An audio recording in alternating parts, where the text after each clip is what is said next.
noite, gente. O quintal aqui no quintal, depois de um tenebroso inverno, lá dentro, com chuvas e frios. Estamos hoje aqui fora, inaugurando o segundo semestre, primeira vez aqui, né? Tá todos lá dentro. Bom, para quem não conhece, o Quintal Amêndola é um espaço diverso, que acolhe muitos temas, muitos debates, muitos amores e paixões. Né?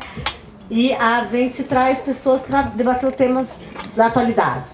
Então, o Ali a gente se conheceu num curso da Márcia Tiburi, que a gente estava falando, né? Corajosa, guerreira, está lá no Rio, se candidatando a governadora. A gente achou meio louca, mas...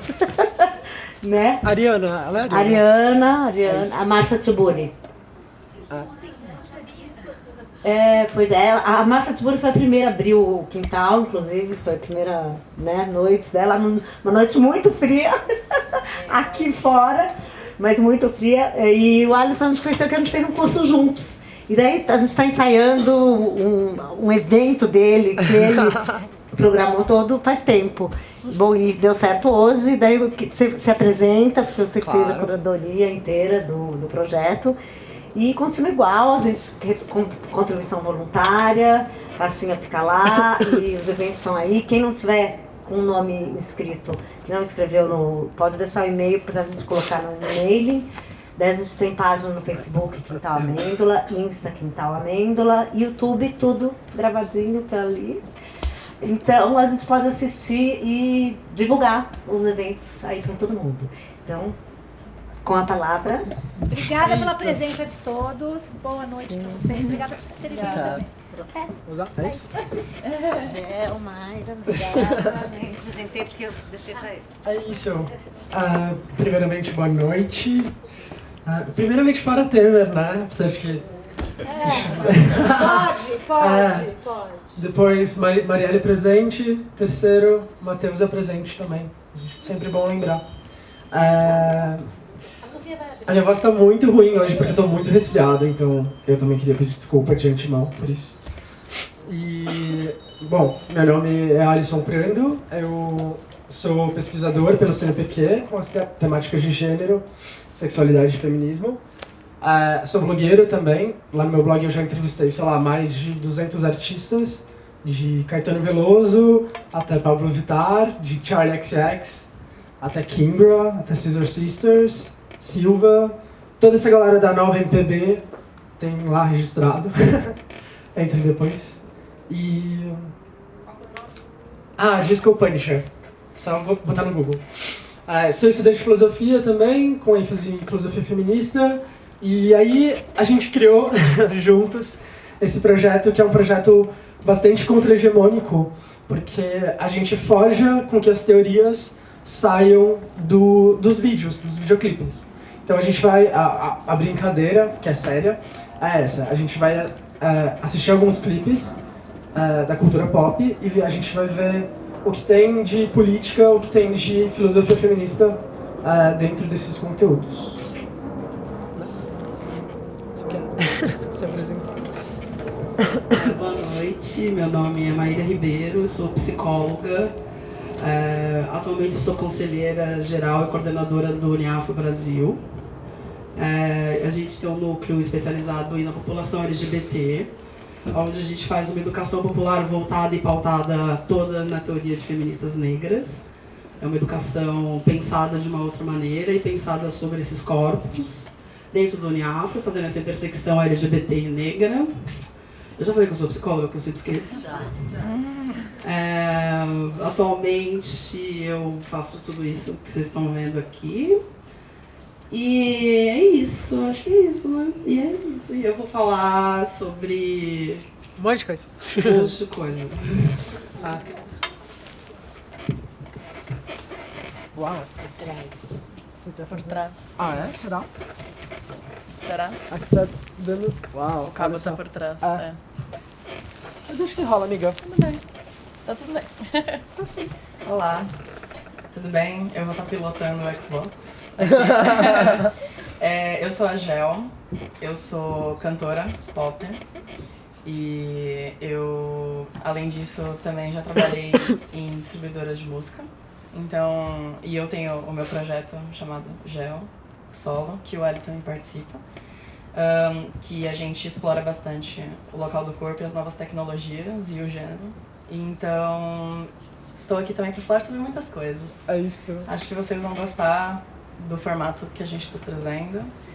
E eu acho que a gente podia dar play na Madonna. Deixa eu... Ou você quer? A gente fez esse projeto em alguns lugares já. Eu acho que essa é a 4ª ou 5ª edição dele. Eu não sei, me perdi. Mas aí a gente fez e a gente vai começar com Justify My Love, que é esse vídeo da Madonna, que saiu em 1990. Foi gravado em 89 e saiu em 90. E esse vídeo ele foi banido da MTV por conta do conteúdo dele, que era muito explícito. E... Bom, vamos ver o vídeo e depois a gente comenta, faz os comentários. A gente vê o volume e a gente comenta em cima do vídeo. Pode ser, pode ser. Publicidade, né, gente? Credo.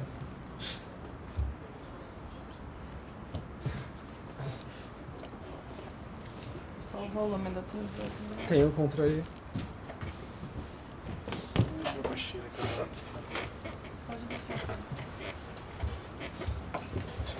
Dá pra aumentar um pouquinho, né?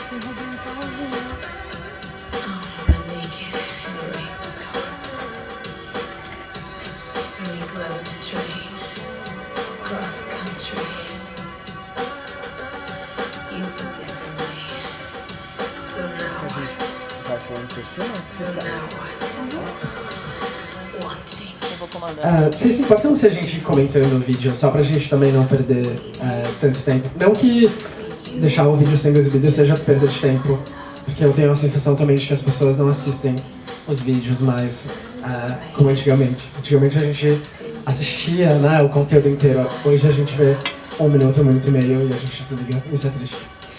Bom, enfim, e esse vídeo ele é dirigido pelo Giambattista Mondino, que é um diretor com quem a Madonna colabora com muita frequência. Na época, ele foi banido da MTV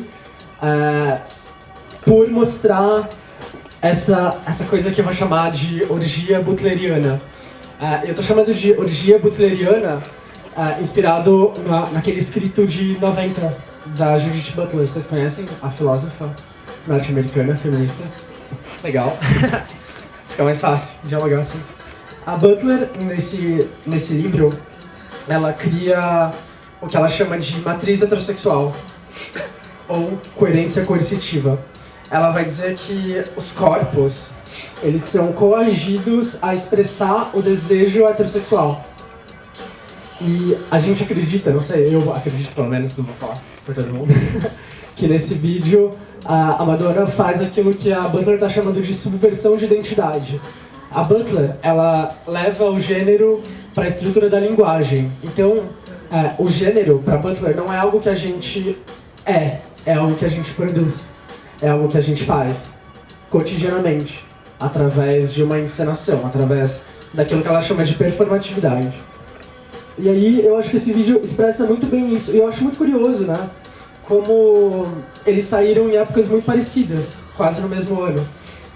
Quando esse vídeo foi lançado, porque ele tinha sido banido da MTV, ele foi vendido em VHS. Acho que vocês lembram melhor do que eu, porque eu não estava vivo. Mas é isso. Não estava vivo, nasci em 93, mas aí é isso. E aí ele vendeu 1 milhão de cópias. E aí tem o Tony Ward, né, também, que é esse modelo italiano que a Madonna estava pegando na época. Inclusive, nesse ano ela está fazendo 60 anos, ela acabou de fazer. Então, celebremos a Madonna, porque... Exato. A Madonna deixou um legado inesgotável em termos de arte pra gente explorar. Porque ela trabalha com muitas linguagens, né? Ela trabalha com a performance, teatro, dança, basicamente tudo que a gente consome em termos de cultura pop, a Madonna já trabalhou lá nos anos 80, nos anos 90. E aí a gente fica fazendo reedições. Eu acho isso muito bacana. Você quer tocar o barco aqui? Eu preciso dizer que toda vez que eu não falo sozinha, porque os meus passos vêm de longe. Tudo que eu falar hoje eu vou estar embasada na Audre Lorde, que é uma feminista negra, americana. Lésbica. Tem filho, tem que construir uma vida incrível, mas aí, gente, Google, realmente. Que é isso, eu falo através de ancestralidade, tudo que vem daqui. Além da ancestralidade, né, eu era nascida. Eu não era. Eu era nascida e, assim, a minha mãe me ensinou sobre cultura pop desde muito cedo. Eu não tive opção de não ser feminista porque eu cresci numa casa com 7 mulheres negras e ainda minha mãe, até hoje, ela tá lá em casa agora dançando Beyoncé. Eu costumo dizer que a Madonna, ela é o princípio de tudo, a gente sempre começa por ela, porque, primeiro que pra gente montar uma coisa desse sentido, nada pode ser racista. Então, a gente tem esse cuidado. E a Madonna, ela consegue transpor, ao ela revelar todos os segredos da branquitude, desde que todos nós aqui lembramos muito bem. Eu acho que nesse clipe do Justify My Love, eu acho que, pensando nisso que a Audre Lorde traz, a Audre Lorde ela vai falar pra gente desse processo que a mulher sofre, né? Esses corpos nossos, mulheres. Lembrando sempre que o corpo da mulher negra, tudo que a gente falar em termos de mulher branca, a gente triplica pra mulher negra, né? E quando a gente pensa nisso, a Audre Lorde ela vai trazer pra gente o ponto de que o erótico foi o quê? Apreendido pelo machismo, né? Por isso que eu digo sempre que a Madonna ela vem expor os segredos da branquitude ao questionar tudo que ela faz. Todo o trabalho dela é um trabalho voltado para desmistificar esses padrões, que é o que o Alisson acabou de dizer, de subverter. Essa coisa da apreensão do erótico no comportamento das mulheres, ela é primordial para a manutenção do que a gente sabe, né? Desse status quo da sociedade. Uma vez que o erótico foi traduzido por uma outra coisa, uma vez que o domínio do conhecimento e daquilo que a gente entende sobre as coisas, ele perpassa sobre a masculinidade branca hegemônica, obviamente o erótico das mulheres foram apreendidos. Além de ser apreendido, o conceito de erótico ele foi colocado como uma coisa ruim. A Audre Lorde vai trazer pra gente que não. O erótico ele vem como uma força, como algo que todas nós, corpos dissidentes, que eu costumo dizer que todo mundo que está do lado de cá é mulher. A gente chama de vítimas do machismo. Devir mulher. Todas nós somos o quê? Existem meninas de vários tipos também, costumo dizer. Basta querer ser uma. E nesse clipe, no Justify My Love, é exatamente isso, né? Primeiro que a gente tem que falar de amor, para nós mulheres a gente tem que falar de amor quando a gente fala de sexo. Porque é isso, se a gente não falar de sexo, a gente não falar de amor. Mas é exatamente esse o ponto, de entender o erótico como algo afetivo, como algo que traduz em força e potência feminina. A gente volta que ela está com 60 anos. E aí eu acho que pensando em termos do mercado, que eu vou passar para a Gel, que eu acho muito quando a Gel traz esses pontos do que a máquina faz, eu acho que a Madonna, ela, de novo, ela faz isso. É ela que é a primeira a subverter a máquina a favor dela e usar tudo aquilo que toda e qualquer masculinidade branca diz que seria errado e que não deveria ter sido feito. Olá. Eu acho que a Madonna traduz tudo que você não quer ver uma mulher fazendo no mercado, basicamente. E o que eu gosto muito nela é que toda vez que a gente repassa esses vídeos eu acho incrível que ela passou por todas as eras. Ela conseguiu passar pelo vinil, pelo CD, pelo MP3, depois pelo streaming. Ela nunca deixou de ser relevante em nenhum momento. A Madonna, ela faz tudo que ela quer, a hora que ela quer, e ela continua sendo relevante em tudo que ela faz. E ela sempre produz as coisas delas com pessoas queer, pessoas LGBT, mulheres. Então, ela roda a indústria do jeito dela, assim como a Beyoncé também faz hoje. Sim. Né? Eu acho que é um legadão muito grande para as mulheres artistas, e se hoje a gente consegue ter uma indústria paralela feminina, né, na música, é por causa da Madonna, e tudo que a Beyoncé está fazendo hoje também é muito o reflexo disso. Esse vídeo, o Erótica, ele é um vídeo feito, foi gravado em 92 e nessa época a Madonna estava muito irritada com as críticas que ela tinha sofrido por conta da Blonde Ambition Tour. Inclusive, eu cito essas coisas assim para que depois vocês procurem no YouTube, no Google, onde quer que seja, porque é interessante você ver esse material e a época onde ele está sendo produzido, e o corpo da Madonna e a performance da Madonna. Enfim, e esse vídeo ele foi dirigido pelo Steven Meisel, que era um fotógrafo novinho também na época, e a Madonna recrutou todos os amigos e amigas, celebridades, Naomi Campbell, Vanilla Ice, quem mais tem aí? Tem muita gente, né? Eu não lembro agora, mas são vários atores, atrizes, modelos, e ela fez um vídeo explorando todas as fantasias sexuais dela. No Sexbook também. Na verdade, esse vídeo, o Erótica, ele é resultado dos bastidores do Sexbook, que é esse livro de coffee table book, assim, bonitão.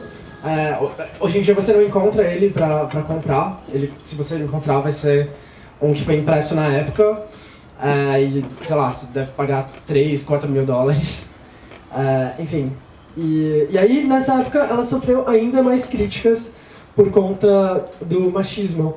A gente vai exibir um trecho de um jornalista conversando com a Madonna sobre o Sexbook e vocês vão entender qual é que era o groove de opressão que ela estava sofrendo e mesmo assim bancando tudo aquilo, como ela sempre fez, como ela continua fazendo.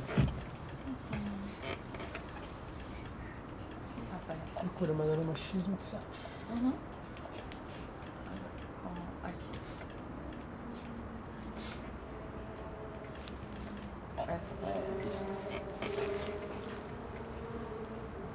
I got a fright. You got a what? I got a fright. You got afraid? Well, I got a fright. What was... Opa, o que você quer falar? Não, você consegue voltar ao vídeo? Eu não sei se dá. Ele começou o vídeo. I got a fright. You got a what? I got a fright. You got afraid? Well, I got a fright at what was there, yeah. Why? I've never seen the likes of it. You have so. I know. Oh, please. You haven't gone to you've never read Playboy magazine or Penthouse or anything like that? Yes, but it was different with you. Why? Well, there was the picture of you astride the mirror, masturbating. I thought that was horrible. Why? It just strikes me as horrible. I think that people's reaction to specific situations in the book was much more a reflection of that person than me. I mean, you were scared by that picture. What does that mean? Are you frightened of a woman that can turn herself on? Are you frightened of a woman who is not afraid to look at her genitals in the mirror? Does that frighten you? A little bit, yes, that's right. Why? Oh, I don't know why. I want to hear about you, not me. I'm happy to talk about me, okay. but why? I'd rather talk about you. Ela é muito leonina, né? Eu amo muito essa mulher. Pois é, e aí eu acredito que seja sobre isso, sabe?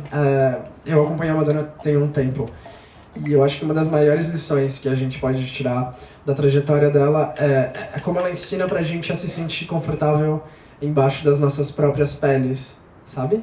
Com as nossas fantasias, com os nossos medos, os nossos desejos. Eu acho que a Madonna tá sempre dialogando com tudo isso.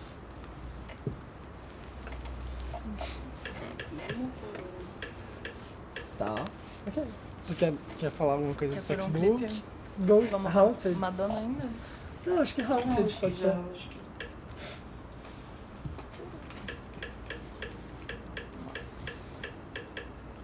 É um processo. Sim, é. Um devirzinho. Então, acho que agora a gente vai começar a passar a Beyoncé, e aí eu acho que a gente tem que começar a fazer o recorte racial, porque é aquilo que a gente estava falando. A Madonna ela foi o pontapé inicial que isso pudesse acontecer. A Beyoncé hoje ela só é a Beyoncé porque ela conseguiu atingir um status de artista pop que nenhuma outra mulher negra atingiu. Aliás, tirando Michael Jackson, nenhum artista negro conseguiu. A Nina Simone tentou, e eu acho que todo mundo aqui lembra o que aconteceu com a Nina Simone quando ela tentou ir pro mainstream e para tentar fazer sucesso e ainda por cima falar da questão racial. Acho que a música pop ela sempre foi muito separada daquilo que seja uma luta social. E aí a Beyoncé, ao ser uma artista negra e a precisar galgar os passos que todo negro precisa galgar para chegarem até algum lugar, ela vai e rompe essas fronteiras ao conseguir se equiparar nesse mesmo ponto. Ela é a primeira que domina todos os meios, que domina todos os streams. É por isso que a gente fala muito da Beyoncé. Por isso que a Beyoncé é um marco nesse sentido, principalmente por ser uma mulher negra. E aí agora a gente vai ver Haunted. Bradesco. Inteligência artificial. Gente, eu tenho problemas com padres, pastores e publicitários. É muito difícil, né? É muito complicado. Bom, esse vídeo, ele faz parte de um álbum visual. Eu não sei como vocês consomem música hoje em dia, mas... não sei, basicamente, depois que a Beyoncé lançou esse disco, que chama Beyoncé também, e ele saiu em 2013, ele é de 2013, e esse disco, ele deu uma virada na indústria musical, porque ele tem videoclipes para todas as faixas, e são videoclipes muito complexos, no sentido de que... Oi, desculpa. Não, o Beyoncé não. O Beyoncé são vídeos, conceitos, cada faixa tem um vídeo. O Lemonade é uma narrativa linear. Mas enfim, e aí esse vídeo é dirigido pelo Jonas Akerlund, que é um diretor pop sueco, e ele trabalha muito com a Gaga, só que ele começou trabalhando com a Madonna. E ele tem essa estética que é bem creepy, bem freaky, bom, a gente pode ver um pouco também, pra sacar qual é. E aí vocês vão perceber os impactos de Just Find My Love e a reedição que ela fez desse vídeo.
Deixa eu passar. Só que com o volume baixinho, né?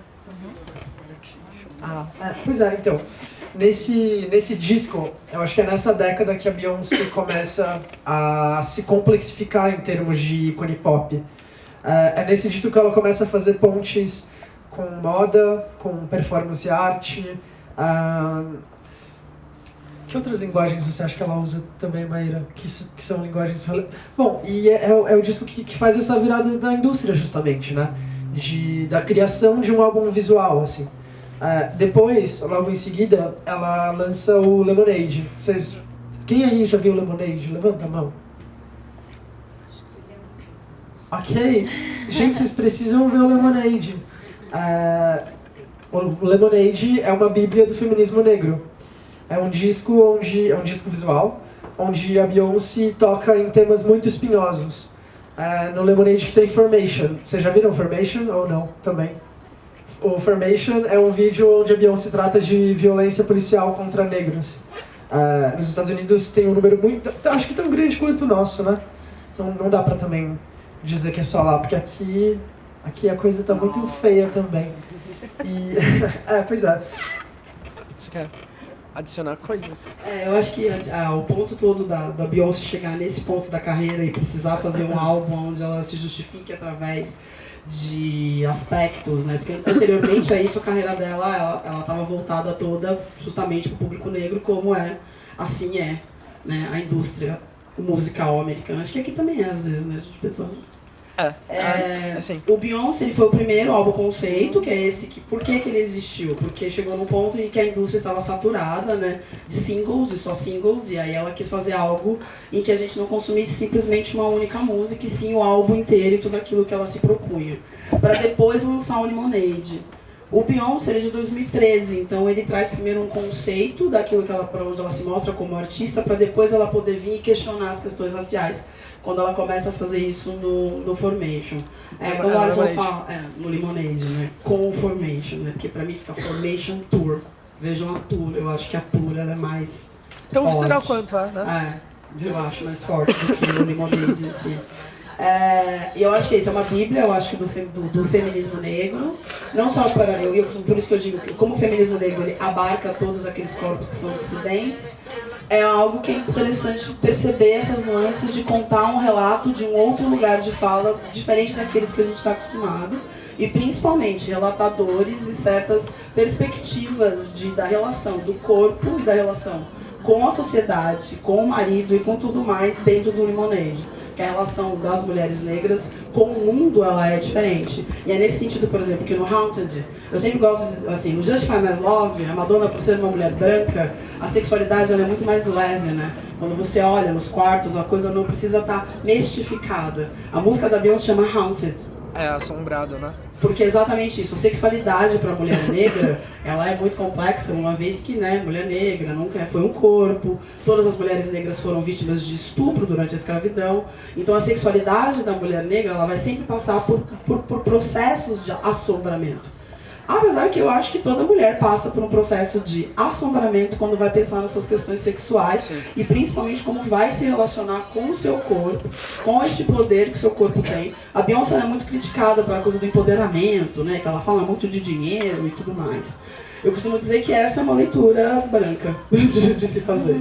Porque é o ponto seguinte, a partir do momento que você rompe com a sociedade, quando você é negro, você não está dentro das regras e você não precisa perpetuar essas regras.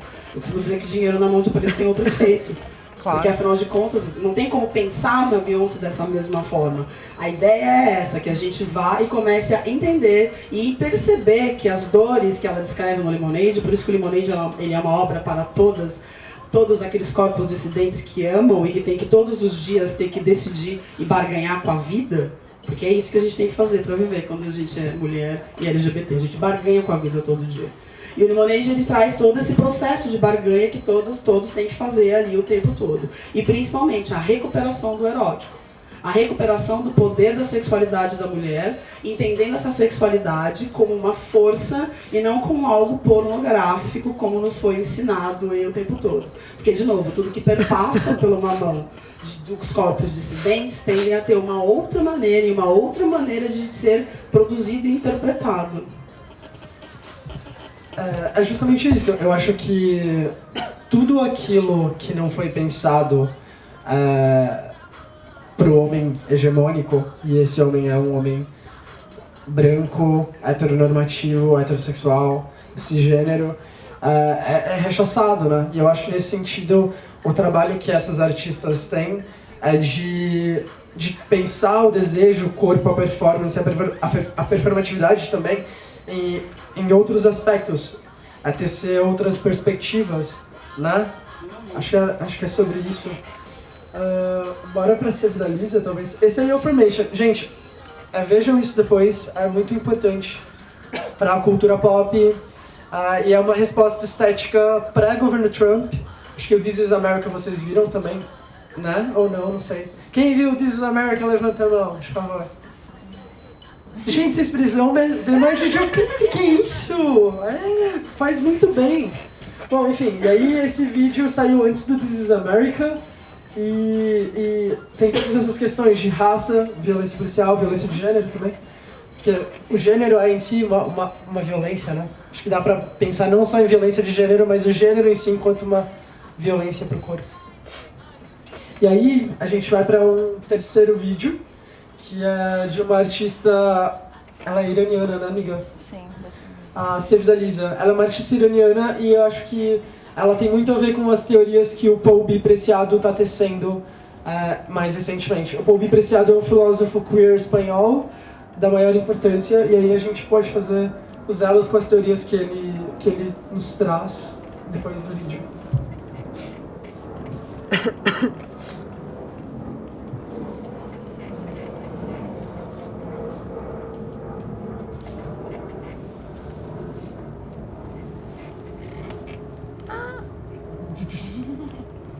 Calma.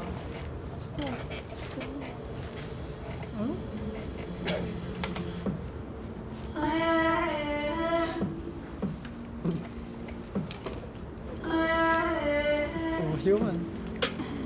Com a gente?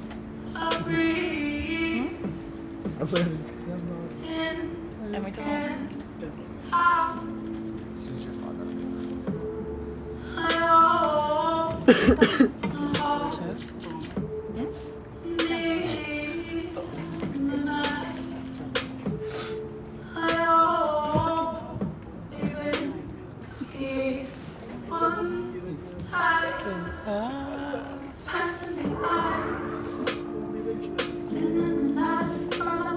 Acho importante a gente arrastar para outros lugares também. Não é?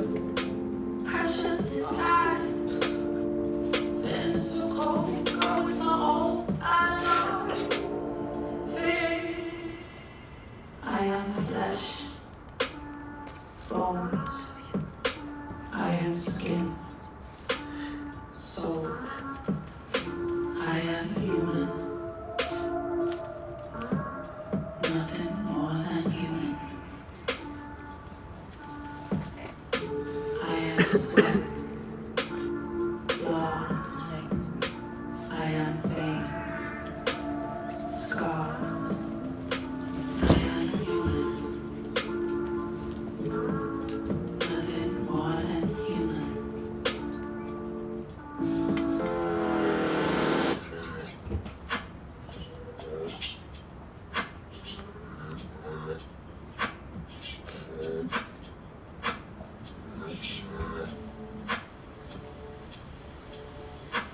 I am human.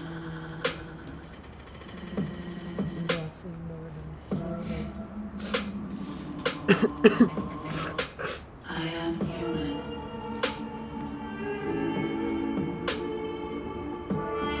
Human.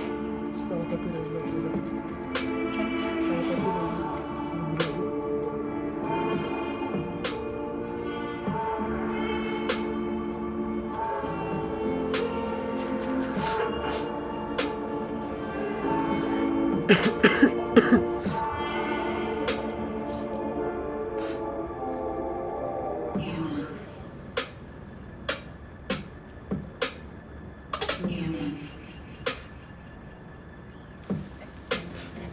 Human.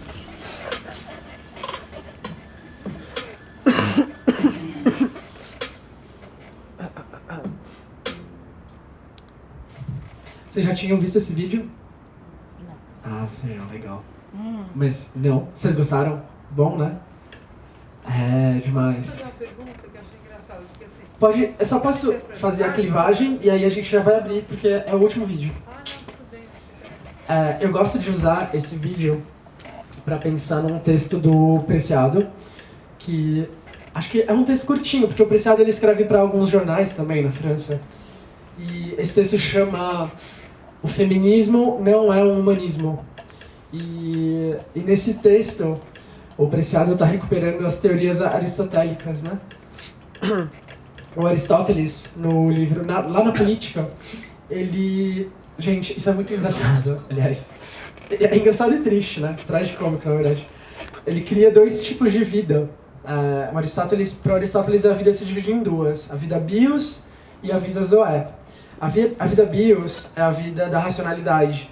A vida do homem, a vida do guerreiro, a vida do político, do filósofo. E a vida zoé é uma vida que pertence. Propriedade privada, tá? Vamos grifar assim, bem isso. Essa vida pertence à vida bios. E é a vida dos escravos, dos animais e das mulheres. Difícil, né? Quando a gente para pensar que a gente não tem direitos como aborto, por exemplo, pega lá a política do Aristóteles. A gente não tem o direito sobre o nosso próprio corpo.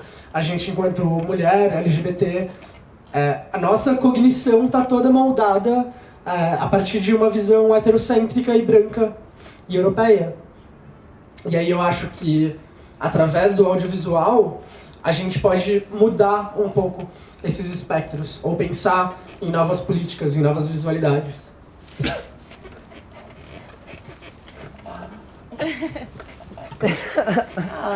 Eu gosto muito dela.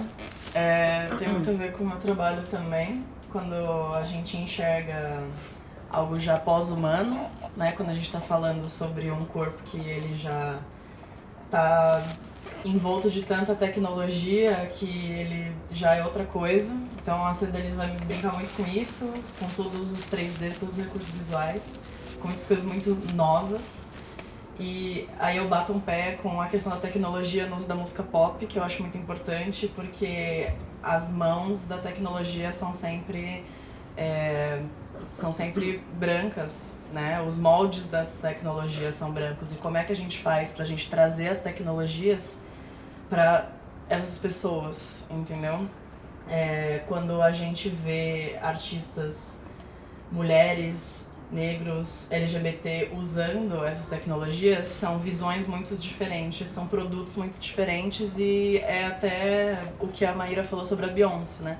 Toda a visão dela é diferente por ela ser uma mulher negra, todo o uso da tecnologia que ela vai fazer é diferente também. Então tem muitas coisas que são tidas como estranhas, são tidas como outras, né? E essa coisa da animalização também é muito forte. Ela aparecer como meio animal no clipe também. O fato dela ser, né, iraniana tem muito a ver com isso. O fato dela ter um corpo gigante porque ela era jogadora de basquete também é um corpo duro, é um corpo que não é feito para ser um corpo pop, não é feito para ser um corpo vendável, não é um corpo desejável, né? Não é algo que você deseja, então não é algo que se venda como música pop.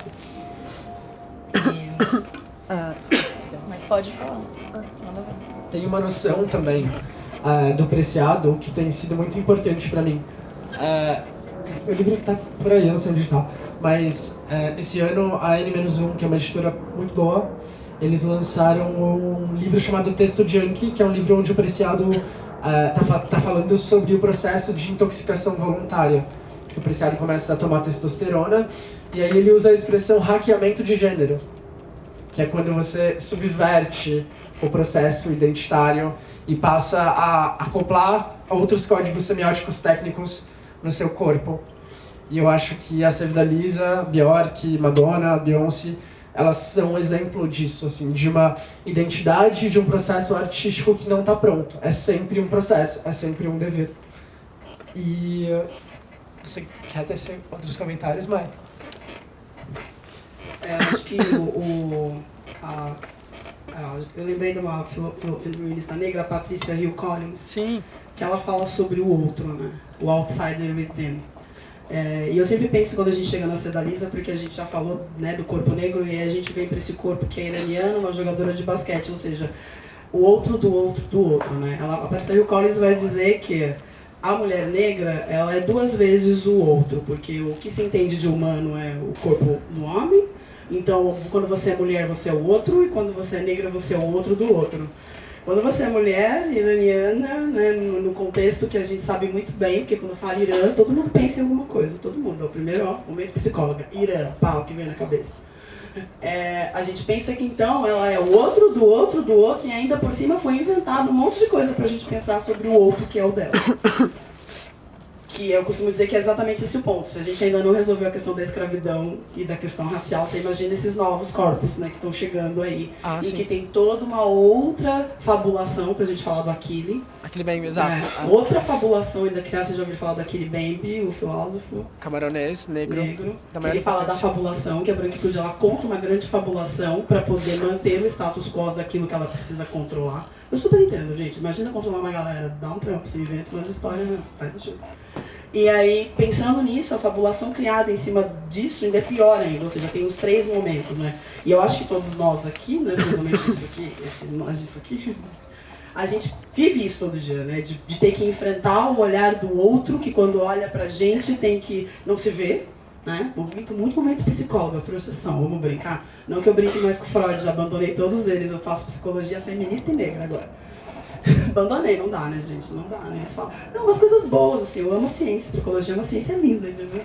Mas, assim, mas ela pode ser reeditada. Não, tem que ser, se ela não for reeditada, ela não funciona, principalmente assim, enfim, vamos ficar, eu acho. E eu acho que é isso. É muito complicado você ser o outro do outro do outro, né? Então você nunca, porque a gente sempre vai olhar pro outro buscando procurar a gente. Identificação projetiva maciça, lembra? Freud, vamos lá. A gente olha pro outro se procurando, e quando a gente não vê o outro, quando a gente não se vê, a gente acha o outro estranho. É daí que vem racismo, LGBTfobia e todas as outras questões todas que a gente já tem falado. Só para finalizar esse ciclo e depois a gente abrir para as perguntas, esse livro também foi editado nesse ano aqui no Brasil e chama A Crítica da Razão Negra, e é de um filósofo negro camaronês chamado Achille Mbembe. Procurem depois. Tem uma série de conceitos muito importantes para a gente pensar a branquitude. E é urgente, né? Eleições estão por aí. Vamos abrir para as perguntas, pode ser? Acho que sim, né? Vocês querem perguntar coisa, gente? Tá muito ruim, tá chato. Você falou do espanhol? Você falou de falar? Perdão? Você falou que tinha um filósofo espanhol. O Preciado. Sim, são 2 textos que eu uso bastante. O texto de Yankee. Ele tem 3 textos que eu gosto muito, muito mesmo. O texto de Yankee e o feminismo não é o humanismo, o feminismo é um animalismo. E aí dá pra pensar num feminismo que inclua os direitos dos animais também. Porque a gente tá na a gente tá no mesmo balaio que os animais, né? Primeiro Se a gente for pra refazer o Aristóteles, tem que refazer de verdade. E tem o Manifesto Contrasexual também, que também é da N-1 e é maravilhoso. É um texto bem irônico, bem ácido. E aí lá o Preciado está falando que o maior órgão genital do corpo não são os órgãos que a gente tem, pênis, vagina, e quem for intersexual também, 2, 3, né? Ele está falando que o maior órgão sexual é a pele. Então é um livro também bastante importante, o Manifesto. Mas não é sobre isso. Perguntas. Alguém tem uma pergunta? Eu gostaria de... Colocações, perguntas. Pode falar. Acho que não vai. Não vai chegar, vai chegar aí? Pode falar. Você falou do Irã.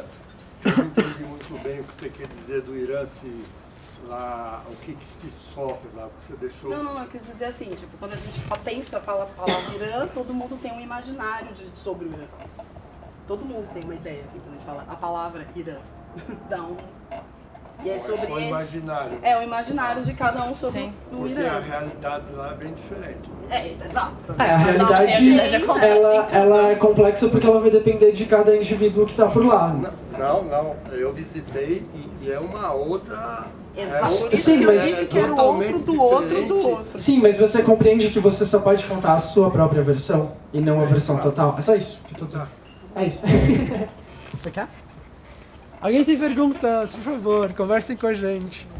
Ciborgues também precisam de interação Eu humana. queria fazer 2 perguntas, pode? Emendar uma na outra? Inúmeras. Mas não tem nada a ver uma coisa com a outra. Por favor. A primeira concordo plenamente com essa questão da Beyoncé e tal, ela realmente atingiu. E o fato dela ter atingido este patamar, se vocês atribuem isso a uma questão de época onde a gente vive, no sentido de que outras que flertaram com isso não chegaram no mesmo ponto. Por exemplo, Diana Ross ou a Tina Turner, que foi um pouco mais ousada em termos de ser mulher e ser negra. Vocês atribuem esse período tecnológico que dá mais voz para você poder trabalhar nessa... Eu resumiria na América do Obama. Tem isso também. Isso é bem simbólico. Mas a gente tem que pensar que a questão racial, os negros andam tudo junto. Todo mundo que é de diáspora vive junto. Então, o processo de sucesso da Beyoncé, ele depende de todas essas pessoas, e principalmente, se a gente for mais atual, dos anos 90, quando o hip hop passa a dominar, né? Tipo, todo o mercado americano da música, tirando o rock and roll do primeiro lugar da Billboard, porque começa sempre pelos caras, entendeu? Começando pelos caras. Pra Beyoncé chegar onde ela chegou. Mas é claro que teve que passar por todas essas pessoas antes. Porque a gente tem que entrar em questões raciais mais profundas, porque é isso. O caminho a ser trilhado por um artista negro, ele é mais difícil. Só a gente lembrar que o Michael Jackson ficou até branco. Ele é um caminho mais difícil mesmo. E aí sim, eu acho que o fato de você ter um governo do Obama e todas as iniciativas, o fato de você ter atualmente, a gente está vivendo os 25 anos de igualdade e da luta do negro, porque tudo que está acontecendo racialmente não é por acaso, não é porque a gente acordou um dia e decidiu, foi a ONU lá, 25 anos. Então tudo isso sim, politicamente, tudo isso faz com que sim, tenha favorecido ela lançar isso nesse período. Posso?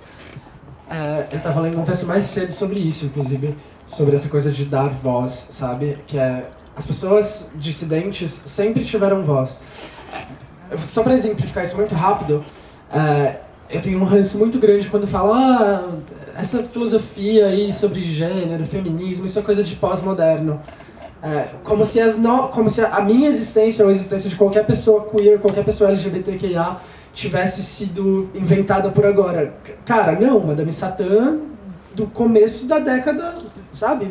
Anos 20, lá no Rio, e já tava sofrendo pra caramba. Então, existia gay no cangaço, existia gay na era vitoriana, a gente sempre existiu, a gente sempre esteve aqui.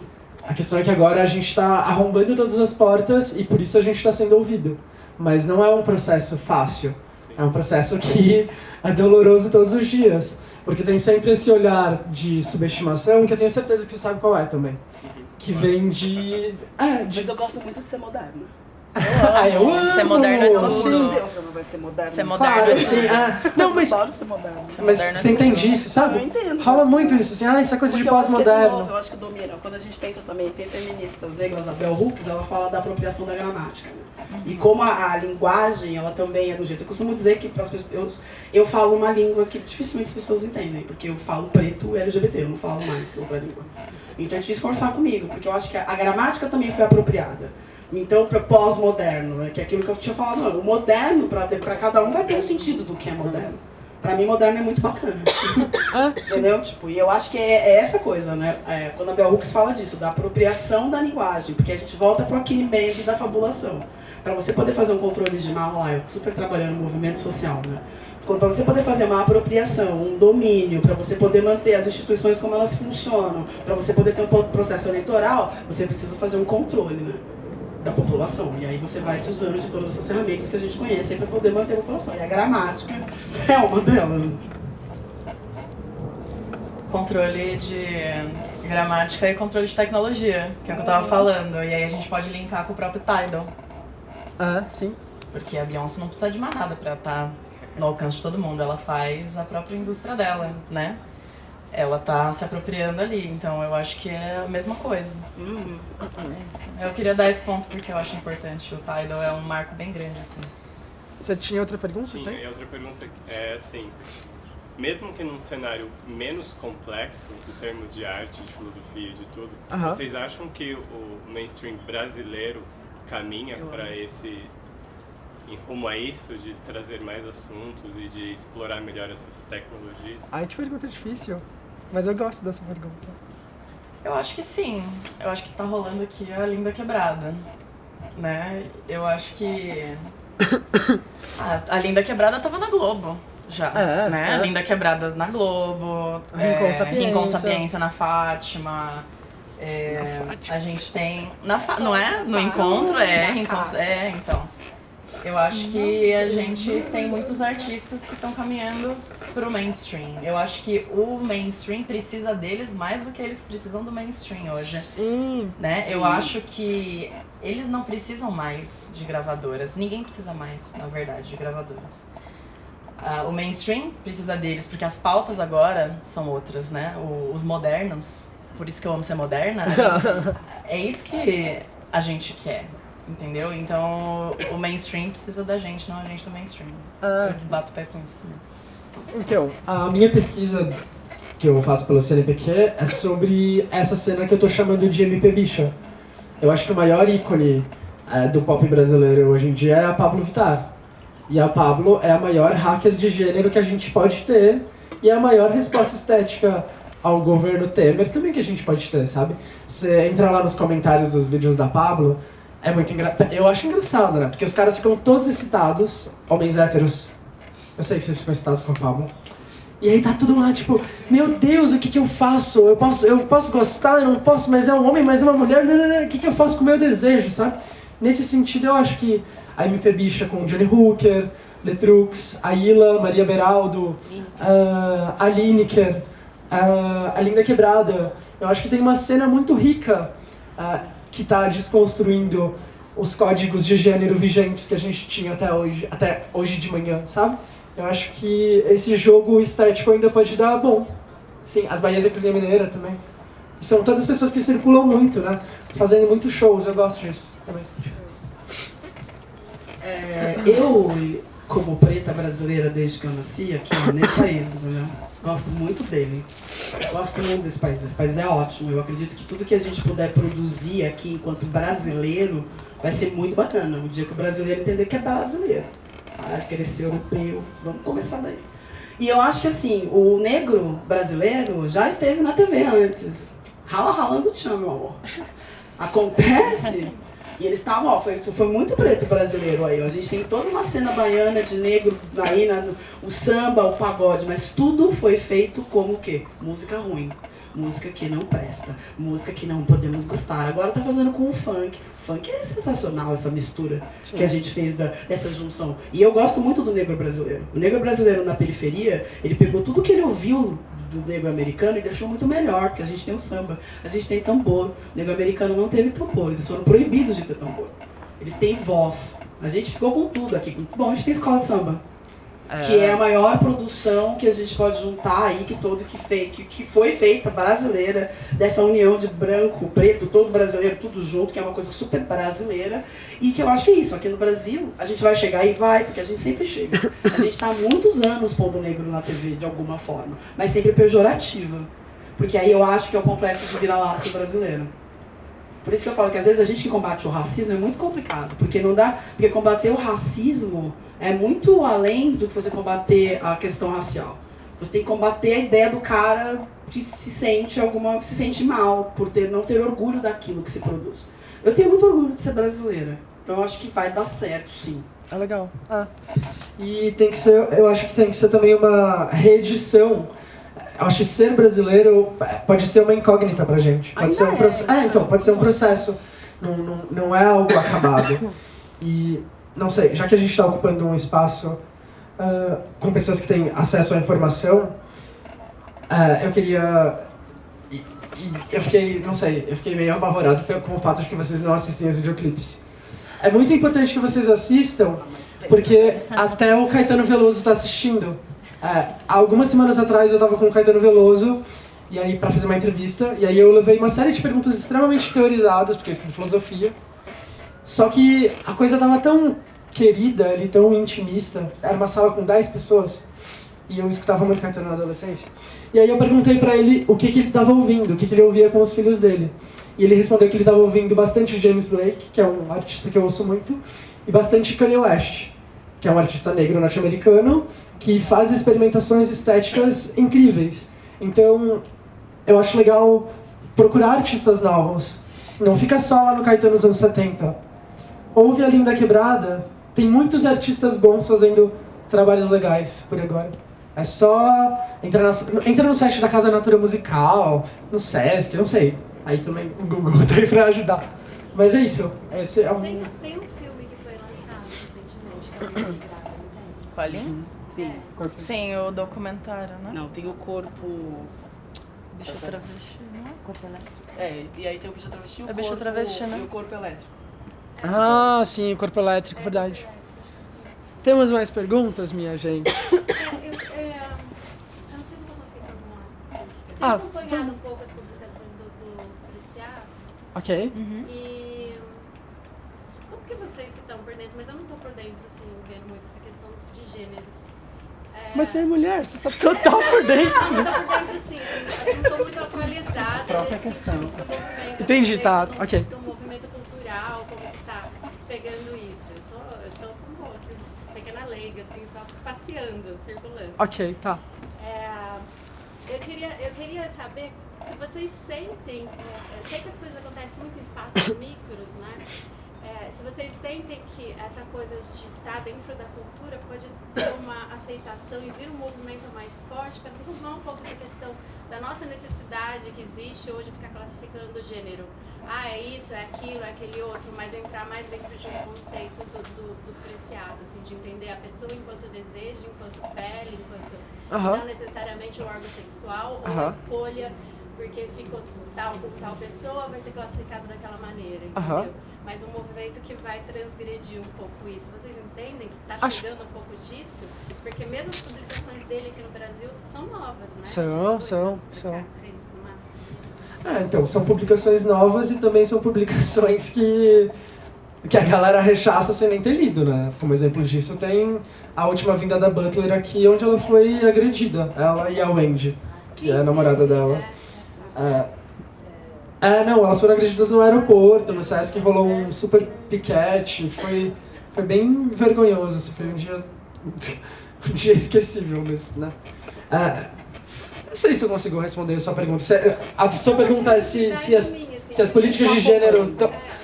Cara, eu acredito... um pouco sobre isso em final dos anos 90, 80, que a coisa era muito lá atrás.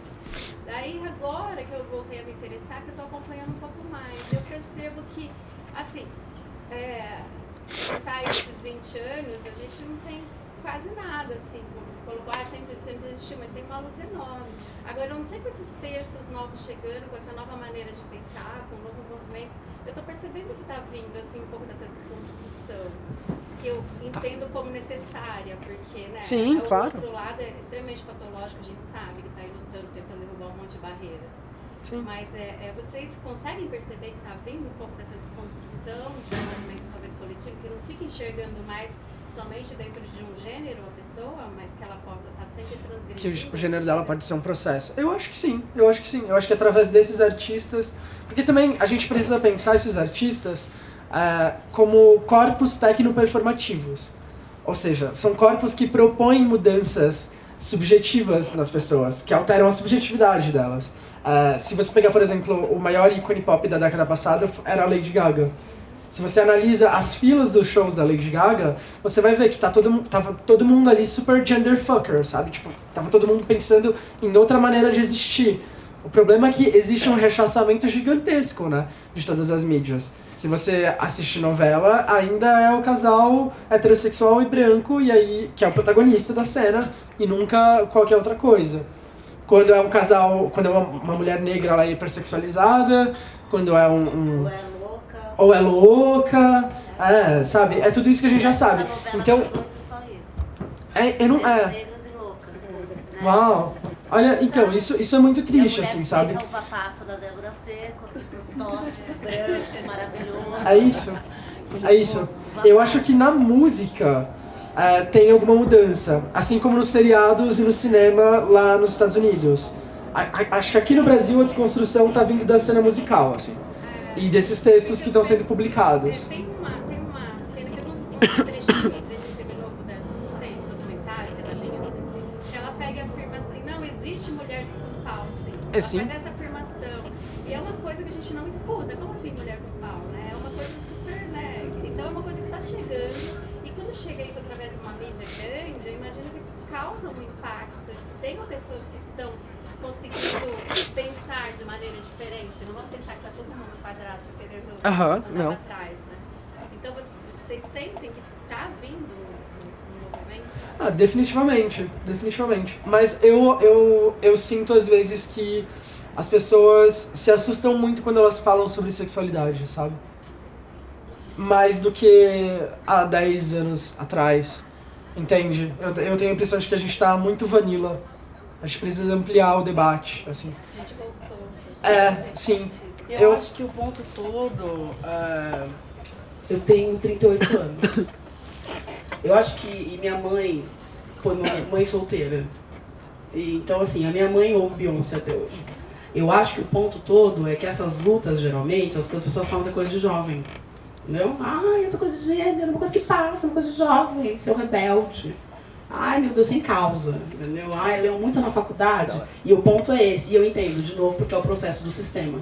Você tem que adultecer para poder servir aí ao sistema, e aí tem certas coisas que você tem que, uma dada hora, largar. A vantagem de ser negra é que não dá, né? Você é sempre contra o sistema. Eu acho que o ponto todo é que, sim, tá vindo. Eu espero que não se perca a força quando todo mundo ficar adulto. Mas eu acho que diante do cenário político que a gente está tendo agora, e quem é o candidato que está em primeiro lugar, eu acho que está muito claro a necessidade desse debate, dessa mudança dentro de cada um. Porque senão vai dar ruim para todo mundo. E eu acho que assim, chegar nesse ponto do pensar e o gênero nesses espaços todos, eu acho que a universidade está trazendo uma galera nova que vem da periferia, por conta das cotas e tudo mais, então isso teve que mudar o discurso da academia, a duras penas, não está sendo fácil. E eu acho que tem um segundo ponto, eu sou negra, e ainda hoje os espaços de branquitude ainda é complicado a minha existência. Então eu fico pensando aqui, entendeu? Imagina a minha amiga trans vai ter dificuldade de estar ali.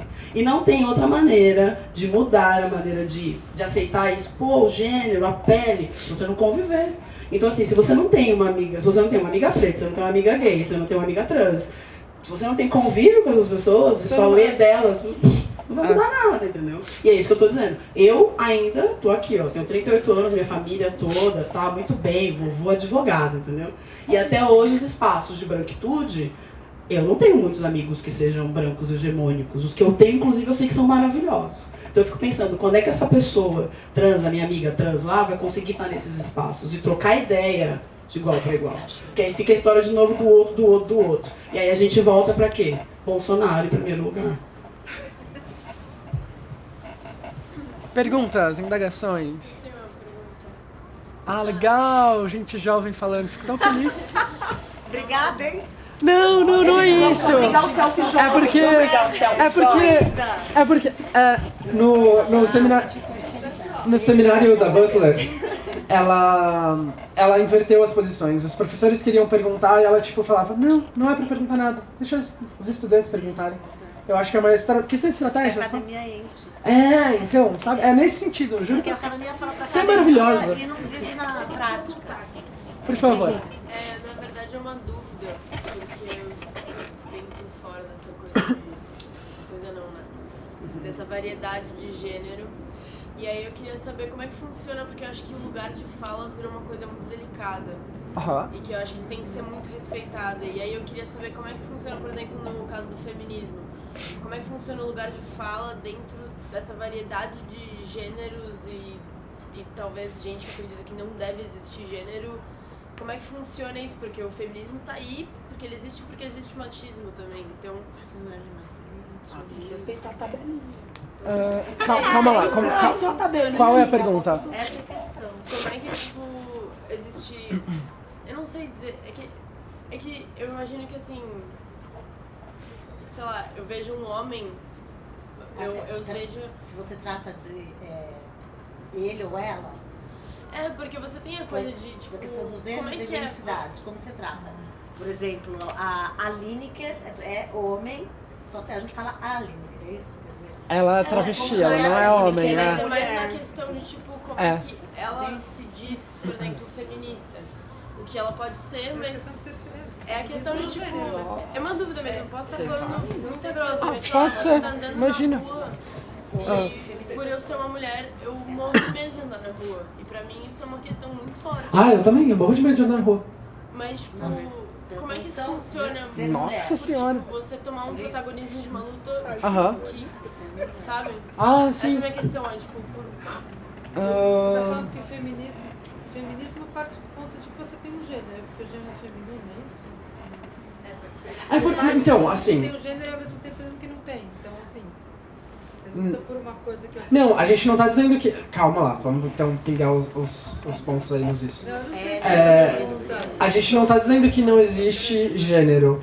A Butler, Preciado, todos esses teóricos e teóricas queer que são maravilhosos, não estão dizendo que não existe gênero, não é isso. Eles estão dizendo que o gênero parte de uma linguagem. E de uma linguagem que é coercitiva e que se acopla nos corpos. Por exemplo, você.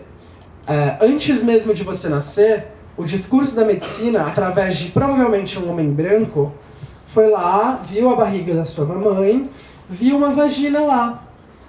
E aí ele já predestinou o seu corpo. Esse corpo aqui que tem uma vagina vai ter que ser mulher, vai ter de ser heterossexual e bonita, simpática, sexy. Exato, entende? Andar na rua rebolando, correr Falar baixo, falar baixo. Usar salto, usar muita maquiagem. Entende? Então, eu acho que Ter medo esses... também vem no pacote, assim, ter medo também. Temer, E eu acho que nesse sentido, dá pra gente tratar o gênero como uma forma de violência mesmo. Por isso que eu tava dizendo mais cedo. Não é mais só violência de gênero, é o gênero em si enquanto uma violência.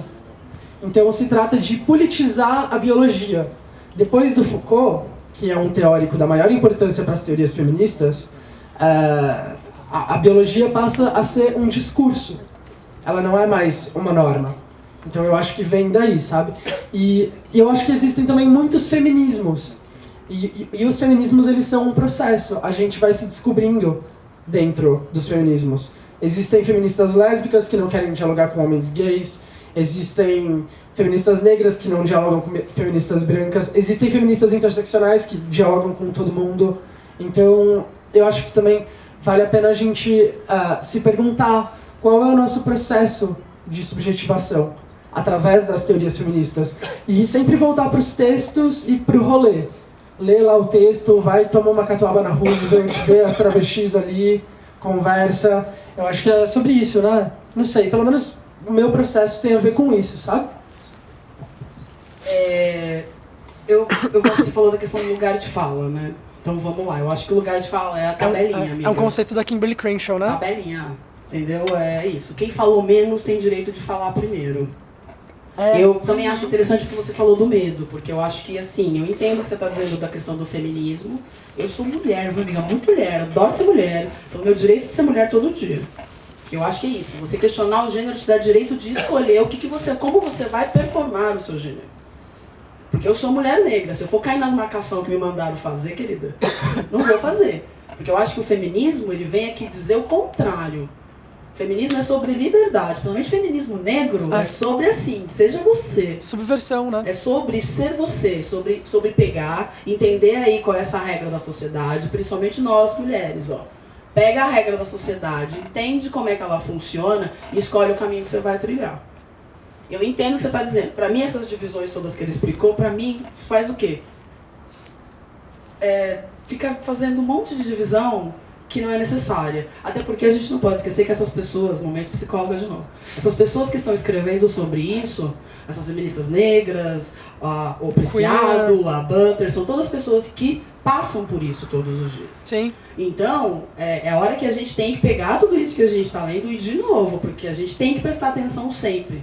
Nenhuma teoria vai ser garantida. Não, Porque ainda a gente está usando um processo que não é pra gente. E o medo a gente continua tendo. Eu entendo que você falou do medo, porque a gente tem medo sim, a gente é mulher, a gente tem medo, a gente tem que ficar o tempo inteiro prestando atenção nas coisas. Eu não tenho tanto, porque eu sou preta desse tamanho, amiga, foi uma alternativa que eu criei, entendeu? Ninguém tem tanto medo. Porque eu acho que é isso, e é você aprender a sociedade como ela é. Entender essas teorias, principalmente para nós mulheres, porque ainda a gente tem as questões todas. E eu entendo isso que eu tô falando, porque o nosso corpo é muito mais marcado, sim. Principalmente quando a gente é mulher, é heterossexual e cis. Nosso corpo é mais marcado porque a gente tem que engravidar, a gente tem que uma série de coisas aí, que sim a gente quer. Porque não é que a gente não quer, a gente quer, o corpo é nosso. E aí às vezes a gente não tem direito de escolher. E eu acho que o feminismo faz com que a gente possa escolher. E os amigos, sabe o que a gente faz com as irmãs, amiga? A gente abraça todo mundo, entendeu? Porque a gente abraça. É o que eu faço. Abraça, porque imagina que sim, a Lineker e esses corpos que vão transitar o gênero, eles passam por certas dores que são muito diferentes das nossas. E que nesse momento, principalmente sendo corpos que prioritariamente foram marcados para ser homens, você imagina o que é ser marcado para ser homem, amiga? Pensa comigo, tá? E aí, chegou, eu costumo dizer que eu não vou falar sobre o quanto o machismo causa problema para os detentores de pênis, porque não é meu lugar de fala.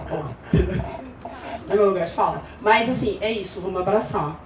Porque nós, mulheres, temos sim a vantagem, lá como ele falou da vida bio, a gente ficou junto. Mulher, a gente tem uma conexão, vocês sabem, a gente tem uma coisa aí de garota, deve ser uma menstruação, gente, não sei, deve ser. A gente tem uma coisa que a gente se junta, a gente se harmoniza, a gente tem umas certas facilidades de habilidades e de lidar com as afetividades, que nesse momento é a hora da gente acolher toda essa galera. Que eu acho que é a melhor coisa que a gente pode fazer, porque o feminismo é sobre amor, principalmente o feminismo negro, é sobre amor incondicional. Acho que é isso que a gente tem que pensar. E não precisa ter medo, amiga. Arranja uns amigos gatos pra andar com você, amiga. Você é gata, presta atenção. Amiga, cria estratégia. Trancar em casa, deixa. Cria estratégia. Não, pelo amor de Deus, tô tão linda, pelo amor de Deus, passeia. Mas arranja uns amigos gatos pra andar com você. Gays. Ande com gays. Melhor, amiga. Bonitos e sem compromisso. Temos mais perguntas, indagações, comentários? Eu vou tentar fazer uma pergunta, uma coisa que me interessa muito. Legal. Que é assim, mesmo vendo os vídeos, né, essa coisa teve um manifesto do Cyborg, né, Antropologia a de questão Cyborg. da tecnologia e da expressão técnica, entendeu? Sabe? Porque vocês mesmos colocam que é uma expressão, né, que vem com a mídia, né, então é um corpo híbrido, né, sim. que não é um corpo do passado, é um corpo contemporâneo, né, a palavra contemporâneo eu gosto muito mais, que tem essas extensões técnicas e a linguagem passa desses hardwares, né? Porque a mídia e tem, né? Tem técnica e tem linguagem, né? Então eu queria saber assim, será que é só desconstrução ou é a construção desse corpo híbrido e de um erotismo híbrido, né? Que passa por aqueles fios do corpo, né? Que a gente vê também, e pelas mídias, pela maneira de circular também a imaginação sobre o erotismo. Você quer ir? Vai. Sei lá, não sei se eu fui claro. Não, você fez um comentário massa, mas qual é... Dá uma pergunta, só pra eu me localizar. Você percebido que isso passa por aí. Então, enquanto você estava falando, eu lembrei daquele conceito do Derrida, falogocentrismo, sabe? Que é o conceito onde ele está pensando que as lógicas são produzidas através do masculinismo. E eu lembro que na última fala que a gente teve, que foi na USP, rolou isso também, assim. Eu penso que é uma tarefa das pessoas brancas pensarem sobre o seu racismo, pensarem nas tecnologias e nas linguagens racistas que elas podem importar. É a tarefa das pessoas cisgêneras pensarem na sua cisgeneridade e nesse local de marcação de privilégio. Entende? Eu penso que as pessoas heterossexuais precisam pensar na sua sexualidade, porque a heterossexualidade, como diz o Preciado, ela não é uma orientação sexual, ela é um regime político. Não é à toa que aqui no Brasil, a cada 17... Ontem, eu tô pesquisando isso também, né? Ontem, um menino de 9 anos cometeu suicídio porque ele chegou na escola e ele disse que ele era gay. E aí eu não posso... Eu não posso nem imaginar o que esse menino deve ter ouvido. Aliás, imagina porque eu já ouvi isso quando eu era criança. Então, e aí a gente tem esses candidatos muito malucos que parecem... Coitado do cachorro, né? Mas parece um cachorro bravo, perdeu um cachorro. E falando, ideologia de gênero. Gente, não, sabe? O que a gente tá tentando construir é um mundo mais plural. Um mundo onde o seu desejo, o seu corpo seja mais livre. Onde você não precisa ser coagido para agir ou desejar X ou Y, sabe? Para sair da binariedade também, que é algo que marca muito o pensamento ocidental. Vida bis, vida zoé, homem, mulher, natural, cultural. Porque é algo que não faz sentido. É algo que é muito mais complexo. O Foucault já escreveu sobre isso há tanto tempo, né? Eu não sei como a gente ainda tá aí. E isso que você falou agora que eu entendi, que eu não tinha entendido. De novo, né? A gente é brasileiro, a gente anda de biquíni na praia, entendeu? Quando é que a gente vai começar a trazer esse debate sobre os nossos corpos e como a gente performa o corpo? Como a gente vive aqui, né? A gente toma sol, a gente tem outra maneira, o nosso corpo funciona de uma outra maneira, logo a gente pensa de uma outra maneira, e aí a gente tá vendo, a gente tá aqui citando o tempo todo. Eu claro que assim, quando eu cito feminista negra é bom, porque tudo que elas falam, a Sueli Carneiro aqui no Brasil fala também. Mas é muito complexo, porque você percebe, a gente tá sempre embasando ali nos caras, e pô, fofos, entendeu? Sim. Só que a gente criou um negoção aqui em 500 e poucos anos. E tá na hora da gente olhar pra esse negoção aí que a gente criou, aí que deve sair. Eu acredito que vai só sair coisa muito interessante, inclusive teórica.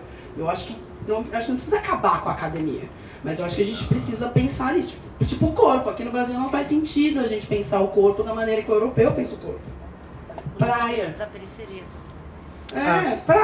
Praia, entendeu? Não sei se a gente respondeu também. Eu não sei. Eu também não sei se eu perguntei. Não sei. Porque foi muito difícil. Foi muito difícil. É isso. Mas é isso. Até o próprio Derrida, que até onde eu sei é um teórico heterossexual, ele estava pensando no próprio desejo, na própria construção da lógica dele, né? Tem mais alguém? Eu queria tanto te ouvir. Você tem uma pergunta? Você está com uma carinha de quem? Na verdade, eu não tenho pergunta. Quando eu vi a dela falando, eu lembrei que na escola, a minha filha deve ter a idade dela, mais ou menos. Ok. Quando eles chamaram para falar sobre isso, assim, que pra gente que eu tenho 50, vou fazer 55 anos. Legal. Então eu vivi a época da Madonna, com toda a revolução sexual. Ok. De repente um encaretamento total, assim, que parece que está com vontade de sair, mas de repente a gente vê que não é bem isso, diante das pesquisas, aí vamos falar de política, né? Das pesquisas da política, a gente percebe que o encaretamento está muito forte. Sim. Eu acho que a gente está fazendo aquela curva para baixo ainda. Aham. Eu nunca imaginei que depois de 80 a gente fosse passar por umas coisas que a gente está passando hoje.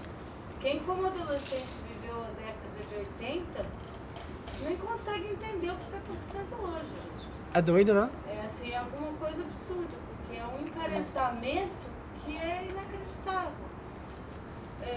Mas ao mesmo tempo está abrindo espaço para um monte de coisas que eu nem tinha noção da existência. Eu sou da época do tem gay, tem bicha, tem lésbica, tem homem e tem mulher. Acabou. Ok. De vez em quando aparecia uma transexual. Bom, aí de vez em quando eu acho. A gente foi chamada na escola, assim, foi chamada para uma reunião, foi super bacana.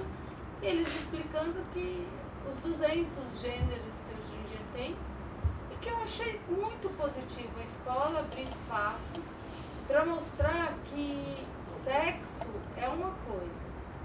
E como você expressa a sexualidade, expressa o seu eu, não tem nada a ver com gosto de xoxota ou gosto de pênis, né? É outra coisa. Sim. Isso, uma coisa é sexo, outra coisa é sexualidade. Eu acho que isso a gente ganhou. Pode ser? Porque Pode ser. até dentro da escola está se discutindo essas coisas. Impensável.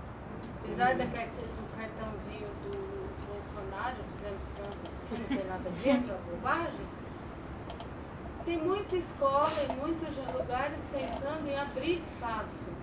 Na hora que, por exemplo, a escola que minha filha estava estudando põe um banheiro A gênero. X, Aham. porque houve uma necessidade e houve também um monte de tumulto dentro da escola, como vão criar esse banheiro, que estão querendo que agora as crianças sejam essa coisa que ninguém sabe. Eu achei muito legal.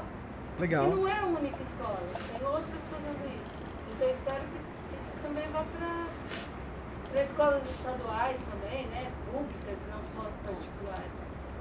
Sim. É esse que é a grande pena, porque, de novo, o outro do outro, né? Então o pobre. E daí se a outra não chega, se você chegou no outro último, né? Pobre, preta, nordestina, mulher.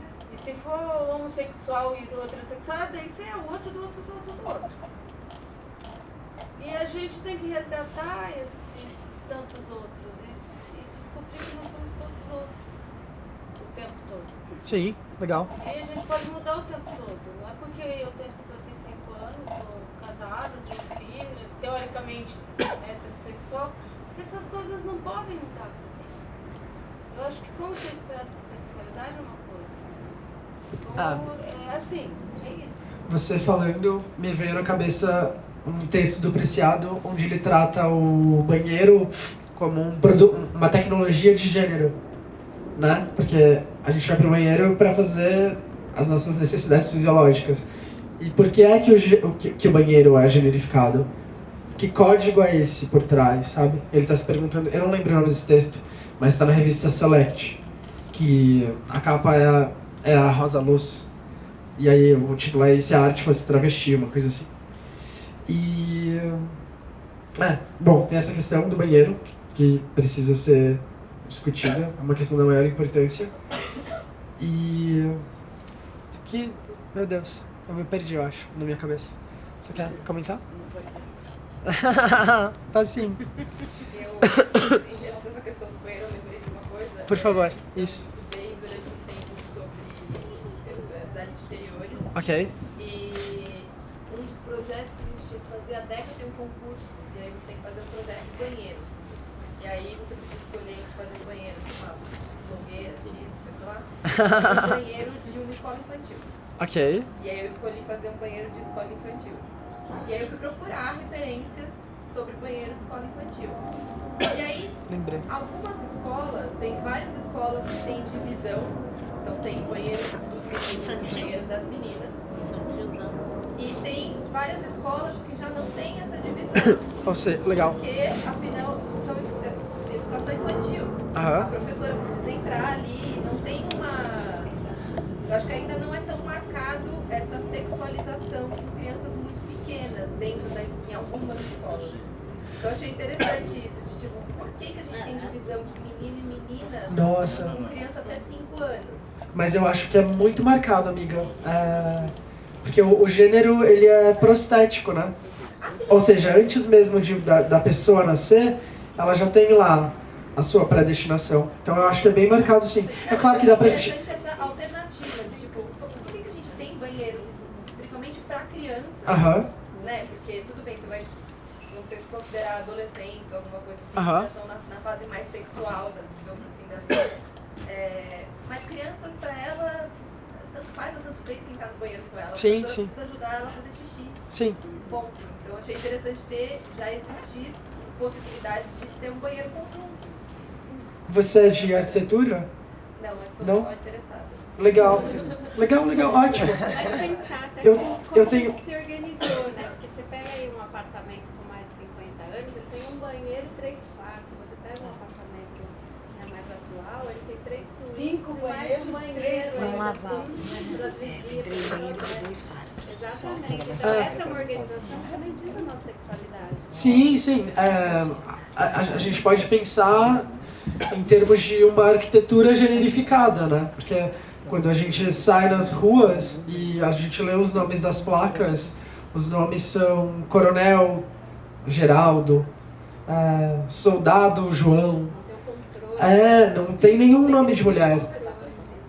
De mulher na rua. Não tem. E o discurso disso, porque é um discurso, é de que essa rua não pertence a você. seu corpo não é para transitar nessa rua. E aí eu lembro da França, né? A França do século 18 a 19, não lembro agora direitinho, mas 5 mulheres na rua, quadrilha, prisão, presa. Até hoje, pois é. Então, pensar na arquitetura também como um processo político, sabe? E provocar essa tensão. Se perguntar o que é que significa pensar uma arquitetura feminista, uma arquitetura que seja inclusiva. E não inclusiva só em termos de gênero, mas inclusiva em termos de corpos que não se encaixam na normatividade. Corpos que a gente está marcando como deficientes físicos. Porque deficiente foi a nossa capacidade de criar lugares onde essas pessoas se sintam confortáveis. Acho que é isso. Posso falar uma coisa, aproveitando dela? Claro. Os banheiros. Numa escola infantil, eu trabalho em escola infantil. O banheiro de criança, tem o trocador, o banheiro de criança, a partir do grupo 2, são crianças de 2 a 3 anos, já é masculino e feminino, por conta de o que foi explicado. E realmente existe isso. Tem crianças que olham o pipi do amigo, uma menininha, e fala assim, por quê? É uma criança que nunca toma banho com o pai, ou porque não tem o pai em casa, ou porque também a família não permite tal convívio, tal contato. Está na hora de conhecer essa natural. Então. E tem aluninhas que estão tão acostumadas, habituadas a tomar banho com o pai, e enfim, que elas olham, para elas é uma coisa muito normal ver o pipizinho do amigo. Né? E a mesma coisa os meninos. Eles olham, e tem uns que também estão super habituados com o corpo da mãe, da avó, da tia, da irmãzinha, enfim. Então isso eles colocaram muito pra gente, que não levar criança, então não entra menino no banheiro de menina, isso a partir de 2 aninhos. Que pra gente, que tá acostumado com outra vivência, a gente fala, como aceitar essa situação? Só que a criança vem do quê? Da casa, da educação dos pais, de quem está educando, né? A gente ainda não tem isso de ter um banheiro. Agora, até 1 aninho, que a maioria ainda usa fralda, e eles estão saindo da fralda, então tem lá 2, 3 privadinhas no trocador, que eles ainda não têm, mas a partir dos 2, 3 aninhos, que tem essa coisa de, que a gente trata uma coisa muito normal, porque é um conhecendo o corpo do outro, né? Que os corpos não são iguais. Não é? Só que hoje em dia tem criança de 3 anos que já fala assim, ai, gorda. Assim, antigamente não. Então, fala, ai, gorda, ai, olha eles mesmo, porque eles estão convivendo com isso. Em casa, em algum momento, porque eles não nascem sabendo. Não. Né? Eles ouvem tudo isso e eles exteriorizam o que eles estão ouvindo. Então é esse o banheiro que eu quis pegar isso, porque eu achei muito interessante. Tem um lado até que positivo, mas tem um lado muito negativo, porque você também já está impondo para a criança. Você tem pipi, você vai ficar lá dos meninos. Exato. E você das meninas. Então isso está sendo imposto desde muito bebês. Sim. Desde o útero. Até antes. Como você então disse. Aí é por isso. Da cor do quarto, os brinquedinhos. Sim. Mas eu acho que isso, o contexto que você falou, porque a escola que você dá aula é municipal, né? É municipal. Né? Eu sou pedagoga numa escola municipal, então não tem isso. Então de não ensino dá. até os 4 anos. Muito mais em cima a ordem do banheiro. Tá errado. Nós não podemos trocar a criança em sala, porque é perto de... Não pode, tem que ir até o banheiro da criança. Então isso já é uma forma de erotizar os bebês, porque está erotizando. Está erotizando. No sentido bom, geral. Isso é muito triste, né, perante os corpinhos, que são tudo... E tem outra coisa também nesse processo, que se a gente observar as plaquinhas de fraldários e afins, é sempre uma mulher com vestido, eu não sei de onde eles tiraram que mulheres usam vestido, trocando um bebê.